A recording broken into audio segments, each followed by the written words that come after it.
La Facultad de Ciencias Políticas y Sociales presenta En su propia voz, el debate de nuestro tiempo. Un programa de análisis y reflexión de la agenda política y mediática de México y el mundo. Con Marta Gloria Morales Garza, Efraín Mendoza Zaragoza, Marcela Ávila Egleton y Antonio Flores González. Comenzamos.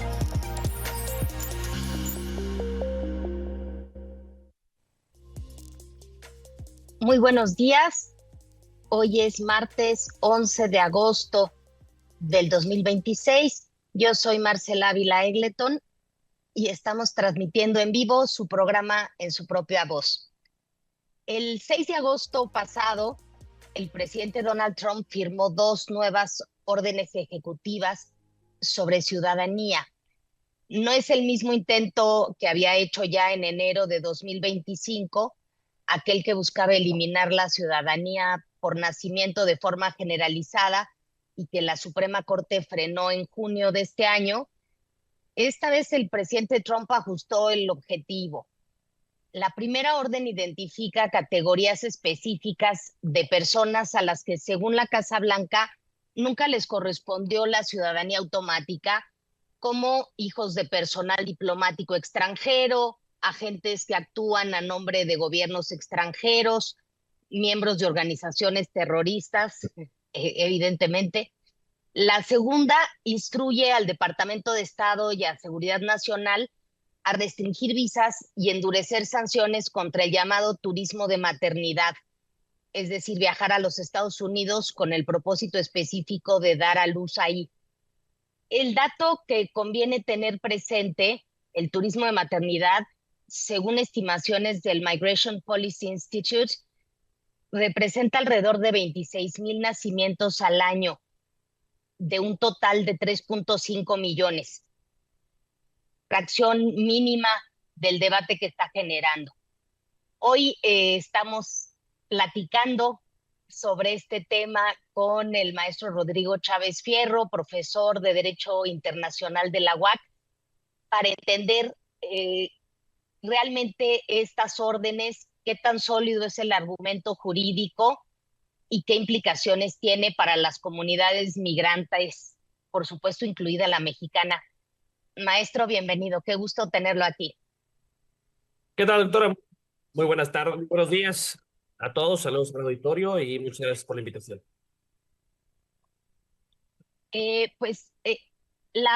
Como decíamos, la Suprema Corte ya falló en junio que la Constitución protege la ciudadanía por nacimiento, salvo excepciones históricas reconocidas.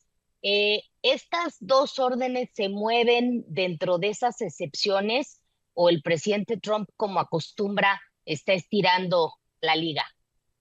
Bueno, lo primero que hay que señalar, y me parece que es un punto muy importante, es la cuestión del otorgamiento de la nacionalidad, porque los estados tienen la potestad de decidir la forma en la que ellos pueden otorgar la nacionalidad a sus habitantes, a las personas. Habitualmente se utilizan 2 criterios en el derecho internacional que se utilizan en términos en latín, que es el jus soli y el jus sanguinis.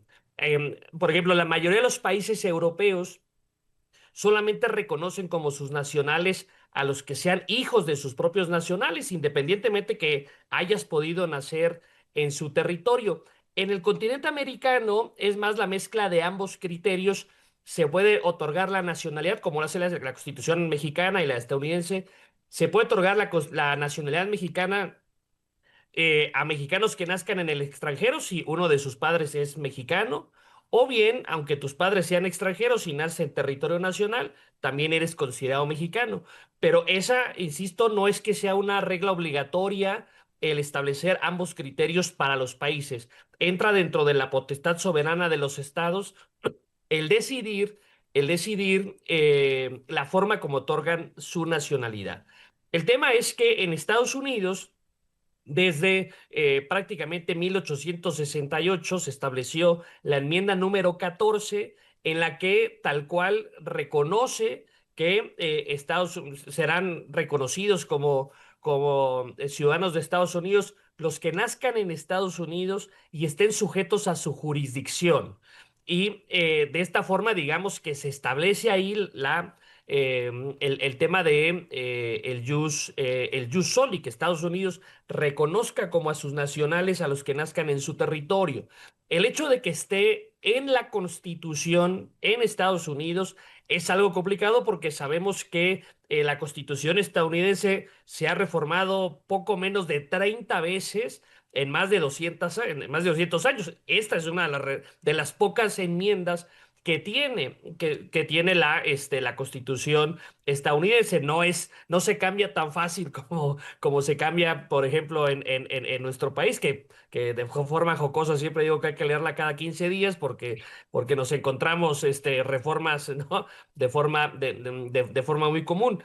Allá no es algo tan común que se cambie la Constitución. Entonces, lo que Donald Trump quiere es un cambio en la Constitución, pero sabe que cambiar la Constitución es muy complicado y lo que quiere hacer es, digamos, una modificación por medio de decretos. Y ahí es donde viene el choque con, no el choque porque es habitual que la Corte Suprema de Estados Unidos, como cualquier tribunal constitucional del mundo, precisamente su función es controlar a los otros poderes. Entonces, ante el intento del presidente Trump, que no es esta la primera vez que lo hace. Hay que recordar que cuando llega al poder por segunda ocasión en enero del 2025, ahí emitió una orden directamente en la que quería excluir de la nacionalidad estadounidense a hijos de migrantes irregulares, pero esta cuestión la resolvió apenas en junio de este año en el asunto Trump contra Bárbara. La Corte Suprema de Estados Unidos rechaza la medida y establece que los hijos de los migrantes, aunque estos se encuentren en situación irregular, que nazcan en Estados Unidos, están protegidos por esta enmienda número 14. Lo que ahora quiere hacer el presidente Trump es nuevamente por medio de órdenes ejecutivas, digamos, un poco más precisas, establecer excepciones más concretas, por ejemplo, respecto a lo que le llama el turismo de nacimiento, esta práctica que algunas personas, muchos mexicanos por la cercanía, cuando la mujer tiene 5 o 6 meses de embarazo, se van a vivir unos meses a Estados Unidos, nace ahí el hijo y ya luego se regresa, pero por ese simple hecho, entonces ya Estados Unidos tiene que otorgarle bajo el parámetro actual la ciudadanía a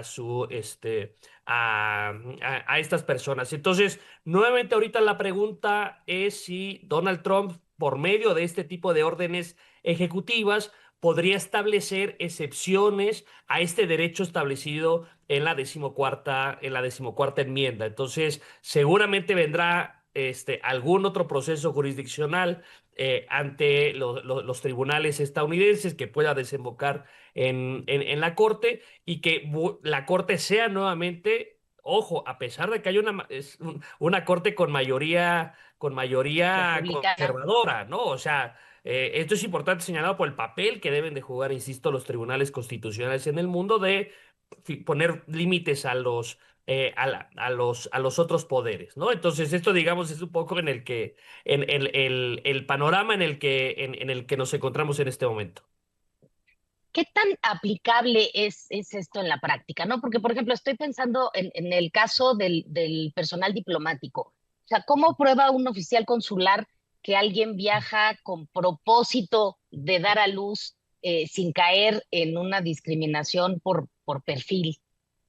Sí, claro, evidentemente en la implementación luego vienen todas estas problemáticas de los temas de no discriminación, de cualquier forma, digamos, los agentes migratorios que se encuentran, ¿no? En las fronteras, en los aeropuertos, en los puertos, pues tienen la facultad casi discrecional de determinar quiénes ingresan o no. En caso de que te nieguen el acceso, podrás tú iniciar algún procedimiento, ¿no? Judicial para tratarlo de revertir, pero ya en ese momento ya te impidieron, ¿no? El acceso. Entonces, tienen también, insisto, los países esta facultad de decidir quiénes entran y quién no, pero lo que no puedan hacer es que se base en un tema de discriminación. Decir, de esta nacionalidad no entran o este tipo de personas no entran, y es ahí donde viene la problemática sobre la implementación de este tipo de medidas de determinar. Hijo, ¿sabes qué? Te veo que vienes con ciertos meses de embarazo para no dejarte entrar. La verdad es muy difícil el procurar esta cuestión. El cambio que se tendría que hacer, insisto, pues sería modificar a su vez la enmienda la número 14 para que Estados Unidos, en ejercicio de su derecho soberano, decida establecer que solamente reconoce las excepciones directamente en la Constitución, o bien que la Corte termine dándole la razón o determine que esas restricciones puedan ser constitucionales, pero pues por el precedente que la Corte estadounidense ha tenido en estos temas, pareciera difícil. No hay que adelantarse porque hay que ver los argumentos que ambas partes establecen, pero pareciera difícil que la Corte salve la constitucionalidad de estos mecanismos, de estas órdenes, precisamente por la complejidad en la implementación que pueden tener, ¿no? Pero insisto, sí tienen los estados la capacidad soberana para determinar la forma como otorgan la nacionalidad. El tema, digamos, lo que estamos viendo ahorita es si dentro del marco estadounidense la orden que aprobó Donald Trump es constitucional o inconstitucional dentro de su propio marco normativo, ¿no? Si hay estándares internacionales sobre derechos humanos que prohíben la discriminación, en fin, pero aquí, digamos, lo que está en juego, y sobre todo por el impacto que puede tener hacia México, es cómo la Corte estadounidense puede considerar estas medidas, si entrarían de alguna forma bajo el manto protector de la Constitución, o son contrarias directamente al espíritu de la enmienda número 14. De ahí la importancia de los tribunales constitucionales, ¿no? Pero bueno, esa es otra discusión y será materia de otro programa. Este, regresando al tema de los argumentos constitucionales, la Unión Estadounidense de Libertades Civiles ya adelantó que va a impugnar. Eh, ¿Cuáles se verían como los argumentos constitucionales más fuertes en contra y cuáles los más débiles? Bueno, es interesante porque incluso un ministro de la Corte que falleció hace unos 3 4 años, el ministro Antonin Scalia, él, digamos, se adscribía a una técnica de interpretación conocida como el textualismo, ¿no? Él decía, nosotros no tenemos que ampliar, digamos, de forma progresiva lo que dice la Constitución.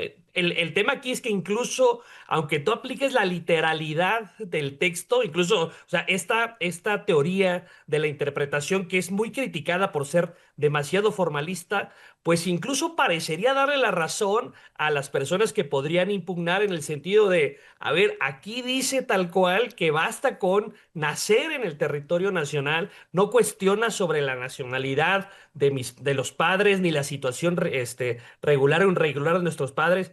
El texto literal dice únicamente que basta nacer en territorio nacional. La otra parte de estar sujeto a su jurisdicción, que es un poco donde podrían colgarse la defensa del presidente Trump de este tema, pues incluso iría en contra de los postulados pues más restrictivos que la Corte estadounidense ha utilizado. Obviamente, si lo vemos en una medida pues más progresiva, esta es una medida precisamente lo contrario, regresiva, está limitando el acceso a las personas a la nacionalidad estadounidense. Entonces, sí es complicado esta cuestión. Lo que podría tal vez llegar a hacer el gobierno estadounidense es pues tal vez hacer un estudio, decir, mire, estas personas que nacieron aquí, pues vinieron, nacieron y no las tenemos localizadas, ¿no? O sea, literal, vinieron, nacieron, se regresaron, y hacer un estudio sobre este tipo de cuestiones para tratar de vender este argumento. Por ejemplo, es algo que hizo el gobierno canadiense cuando en la época de Stephen Harper le puso visa a los mexicanos, porque comprobó que los mexicanos estábamos haciendo un abuso en el sistema de refugios tan generoso que tenía Canadá, y había el problema de que ya cuando, después de 2 años que se iba a resolver la situación de algunos mexicanos que habían solicitado refugio, aduciendo algún motivo de persecución, pues resulta que ya se habían regresado a México, ¿no? Es decir, oye, pues, ¿por qué vienes y me solicitas refugio y terminas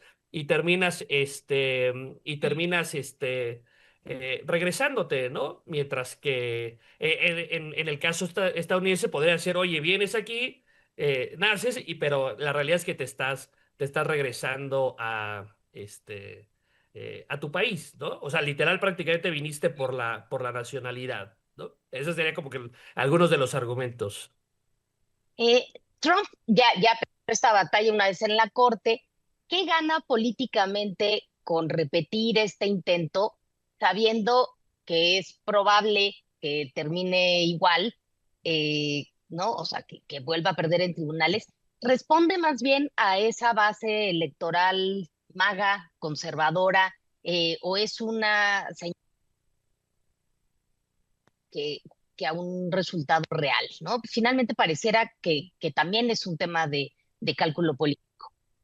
No, indudablemente hay que recordar que el presidente Trump es muy inteligente respecto a cómo hablarle a su base electoral. Hay que recordar que estamos en año electoral, vienen las elecciones intermedias donde podría jugarse la mayoría en el Senado o en la Cámara de Representantes.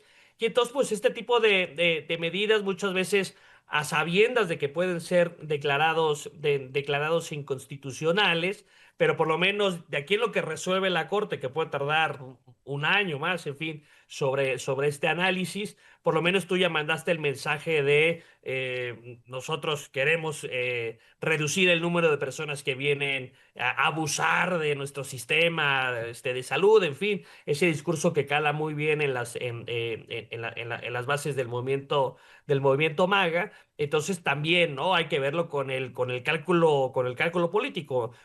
Muchos de los discursos de Donald Trump que van a incluir el tema de, por ejemplo, los aranceles que podrían plantearse hacia México, o una negociación muy, muy dura del TEMEC, ¿no? A sabiendas que tal vez al final puedan ceder un poco, pero tal vez van a querer estirar la liga para precisamente en estos meses previo a la elección intermedia. Entonces, desde luego, este tipo de medidas entran dentro de un cálculo político que el presidente Trump hace de cara a las elecciones intermedias. Ahora, nos hablabas al inicio de esta distinción jurídica de cómo se le da, cómo da a cada estado la ciudadanía. Pero ¿hay antecedentes, o tienes en el radar algún antecedente de algún país que haya intentado hacer esta distinción entre turismo de nacimiento, de un nacimiento migratorio ordinario sin violar principios de igualdad ante la ley? No, no, no, no tal cual, pero sí es importante, insisto, esta distinción que hacen los países. Habrá que analizar ciertas legislaciones. Los países que solamente reconocen como sus nacionales a los hijos de sus nacionales, a los que utilizan, insisto, el jus sanguinis, pues no tienen esta problemática, porque tú puedes ir, nacer ahí, y de todos modos yo no te voy a reconocer. Yo a lo mucho te expido una constancia, eso sí, de que tú naciste aquí en esta ciudad, por ejemplo, de Alemania. Aquí está tu constancia, pero pues ahora sí que vayan y que te reconozcan el estado de la nacionalidad de tus padres, ¿no? Entonces, pues ahí esos países pues no tienen esta necesidad de estar haciendo esta distinción. Los que tienen el jus soli, pues habitualmente pues son muy generosos con la forma en la que se otorga la nacionalidad mexicana. México, por ejemplo, considera como sus nacionales mexicanos, pues al jus soli, al jus sanguinis, y además abre todo el tema de poder obtener la nacionalidad por naturalización, incluso a los que no pudieron encuadrar en ninguno de estos dos supuestos. Entonces, sí, habrá países que son muy generosos, hay países que prácticamente con que vayas a invertir una cantidad de dinero te otorga la nacionalidad, hay otros que son más restrictivos. Entonces, es lo que mencionaba, que sí esto entra dentro de un ámbito exclusivo de la soberanía de los estados. Ya estamos a unos minutos de cerrar. Eh, yo preguntaría un poco para ir cerrando, si el objetivo declarado es combatir el fraude migratorio y no reescribir la enmienda 14, ¿por qué empaquetar ambas órdenes ¿no? en el mismo día? No, ¿por qué no separarlas en el tiempo? No, me imagino que es parte del discurso del presidente Trump, porque yo creo que para él ¿no? Todos entran en la misma bolsa y no cree necesario hacer, digamos, esta distinción dentro de sus órdenes ejecutivas, tal vez para darle pues, más peso, más notoriedad, pero sí, indudablemente hay un cálculo político detrás de esta cuestión, porque tampoco es que hubiera sido una necesidad constante que hubiéramos escuchado de anteriores presidentes o de anteriores políticos estadounidenses, esta necesidad de restringir la nacionalidad. Digamos, es algo nuevo dentro del discurso del presidente Trump, pues a toda esta problemática que ha habido de intentos bueno, además de todo lo que estamos viendo, los movimientos migratorios con ICE y este trato bastante violento y discriminatorio, pero incluso también ante la respuesta de ciertos gobernadores demócratas donde se oponen a este tipo de programas, pues el presidente Trump sigue sacando algunas ideas para seguir echando leña al fuego respecto al tema de la migración en Estados Unidos, la migración irregular en Estados Unidos como una bandera que ha tenido y que lamentablemente pues en algunos espacios de sus votantes pues es bien recibida, ¿no?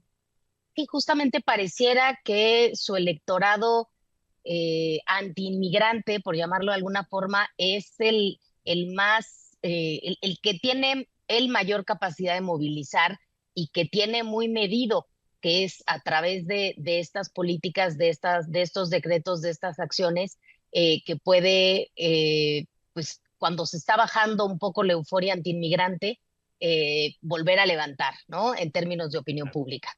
Sí, claro, que no se olvide el tema y siempre estar ahí. Insisto, los cálculos electorales que hace el presidente Trump son muy importantes, luego lamentablemente muy atinados porque utiliza temas que sí rayan en posibles violaciones a derechos humanos o temas muy polémicos, pero bueno, es parte del estilo que no solamente ya es un estilo de él, sino lamentable es un estilo que estamos viendo que se está replicando además en la región y en otros países, ¿no? Estos discursos antiderechos, pues ese es tema para otra reflexión, pero comienzan a calar muy hondo en varios electorados y eso me parece que es una alarma que hay que prender y hay que señalar. Sí, pues sin duda, creo que se nos quedan muchísimos temas. Tendremos que invitarte a un programa para el control de constitucionalidad, para estas posiciones antiderechos, para el proceso electoral en los Estados Unidos el noviembre próximo. Pero ya, ahora sí, para cerrar, si tuvieras que apostar, ¿estas órdenes sobreviven el próximo round judicial o corren más suerte que la de enero de 2025? No, no, no me gusta, prefiero ser historiador que futurólogo, pero porque luego no le atino, entonces sí quedó mal, pero yo espero que sea una orden que no sobreviva el control constitucional, y que si se quiere hacer el cambio, pues lo hagan, ¿no? En el proceso constitucional. El problema es que mover la Constitución de Estados Unidos es prácticamente imposible, ¿no? Pero habrá que analizar esta cuestión. Ojalá no sobreviva el round judicial que se avecina. Claro. Pues muchísimas gracias, maestro Rodrigo Chávez Fierro. Un gusto tenerte aquí en su propia voz. Muchas gracias al equipo de producción y a quienes nos están viendo y escuchando este día. Que tengan un muy buen día. Muchísimas gracias. Saludos a todos. La Facultad de Ciencias Políticas y Sociales presentó En su propia voz, el debate de nuestro tiempo. Un programa de análisis y reflexión de la agenda política y mediática de México y el mundo. Con Marta Gloria Morales Garza, Efraín Mendoza Zaragoza, Marcela Ávila Egleton y Antonio Flores González. Gracias por acompañarnos.